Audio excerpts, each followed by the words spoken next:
Canada और भारत के रिश्ते सुधरने का नाम ही नहीं ले रहे हैं।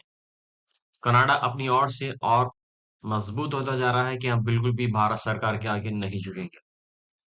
तो उसने एक कदम और बढ़ाया है और कनाडा ने भारत की बेंगलुरु और मुंबई और चंडीगढ़ में अपनी जो वीजा सेवा है उसको उसने बंद कर दिया है। मतलब जो यहाँ के कॉन्सुलेट है उसने कॉन्सुलेट को बंद कर दिया है। आतंकवादी हरदीप सिंह निज्जर हत्याकांड को लेकर भारत और कनाडा के बीच जारी कूटनीतिक विवाद थमता नजर नहीं आ रहा है बिल्कुल भी।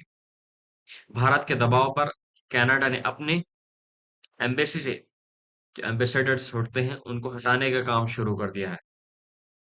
शुक्रवार को कनाडा सरकार की तरफ से बताया गया कि उसने भारत स्थित उच्चायोग से 41 राजनयिकों को हटा दिया गया है। साथ ये भी बताया है कि उच्चायोग के बेंगलुरु, चंडीगढ़ और मुंबई स्थित केंद्रों में वीजा सेवा स्थगित कर दी गई है। भारत में वीजा देने का काम नई दिल्ली स्थित उच्चायोग में होता है। जाहिर है इससे कनाडाई वीजा की चाह रखने वाले लोगों को काफी मुश्किलों का सामना करना पड़ेगा। इस घोषणा के साथ ही कनाडा ने भारत पर यह आरोप भी लगा दिया कि राजनयिकों की वापसी की मांग अंतर्राष्ट्रीय कानूनों का उल्लंघन है। बहरहाल, भारतीय विदेश मंत्रालय ने न सिर्फ कनाडा के इन आरोपों को पूरी तरह से खारिज किया है, बल्कि फिर से इस बात को दोहराया है कि कनाडा के राजनयिक भारत के आंतरिक मामलों में हस्तक्षेप करते हैं।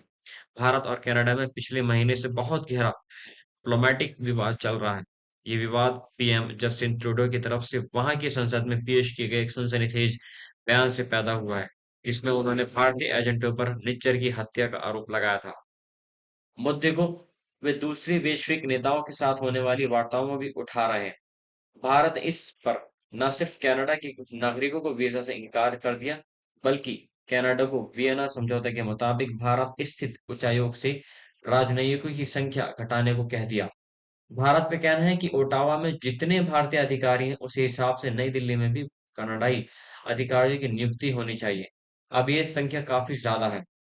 गुरुवार देर रात कनाडा की विदेश मंत्री मेलानी जोली ने कहा कि हम इस बात की पुष्टि करते हैं कि भारत ने बताया कि वे 20 अक्टूबर 2023 से कनाडा के 21 राजनयिकों व उनके स्वजन के अलावा अन्य सभी राजनयिकों को कूटनीतिक छूट अपने आप हटा देगा।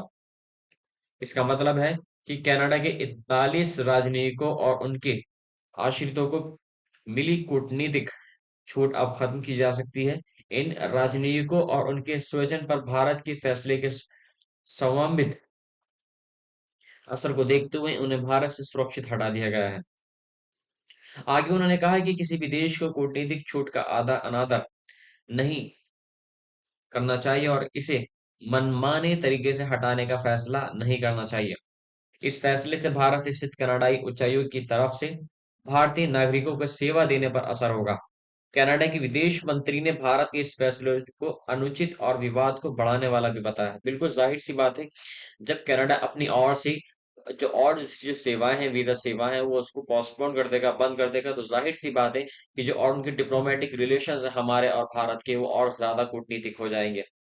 तो यहाँ पर सीधा असर किस बात पर पड़ेगा? यहाँ सीधा सा असर पड़ेगा जो आम लोग हैं, जो कनाडा को जाना चाहते हैं, जो वहाँ पर स्टडी करना चाहते हैं, जो स्टूडेंट जाना चाहते हैं, या कनाडा आकर जो कनाडा वाले जो इंडिया आना चाहते हैं, उन पर काफी प्रभाव पड़ेगा। यहाँ पर जो भारत सरकार है, ये कनाडा की सरकार, उस पर फर्क नहीं पड़ेगा।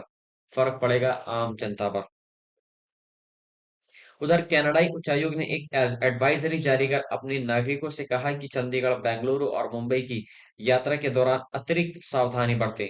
इन शहरों में कनाडा के राजनयिक उनकी मदद के लिए उपलब्ध नहीं हो सकेंगे। इन शहरों में व्यक्तिगत तौर पर कंसुलर सेवा उपलब्ध नहीं होगी।